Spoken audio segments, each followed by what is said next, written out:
Saudi അരാംകോയുടെ രണ്ടാം ഘട്ട ഓഹരി വിൽപ്പന ഞായറാഴ്ച ആരംഭിച്ചേക്കുമെന്ന് റിപ്പോർട്ട്. $10 ബില്യൺ ഓഹരികളാണ് പബ്ലിക് ഓഫറിംഗിലൂടെ വിറ്റഴിക്കുക. നിലവിലെ ഓഹരി വിലയിൽ നിന്ന് 10% കിഴിവോടെയാണ് പുതിയ ഓഹരികൾ വിൽക്കുക. രാജ്യത്തിനകത്തും പുറത്തുമുള്ള നിക്ഷേപകർക്ക് ഓഹരി സ്വന്തമാക്കാൻ അവസരമുണ്ടാകും.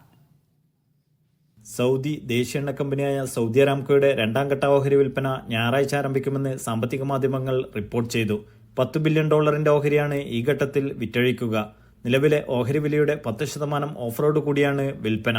രാജ്യത്തിനകത്തും പുറത്തുമുള്ള നിക്ഷേപകർക്ക് ഓഹരി സ്വന്തമാക്കാൻ അവസരമുണ്ടാകും. ഓഹരി വിൽപ്പനയുടെ കാലയളവ് സംബന്ധിച്ച് അന്തിമ തീരുമാനം ആയിട്ടില്ല.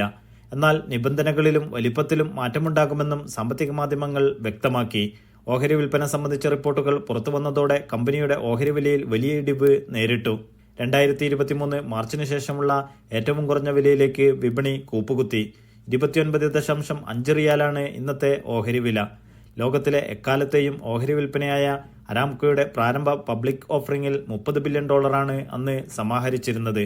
അതിനുശേഷം 5 വർഷങ്ങൾക്കിപ്പുറമാണ് രണ്ടാം ഘട്ട വിൽപ്പനയ്ക്ക് കമ്പനി ഒരുങ്ങുന്നത്.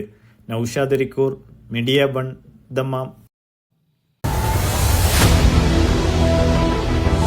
എണ്ണിപ്പറയും ഓരോ വോട്ടും. June 4 media വണ്ണിനൊപ്പം.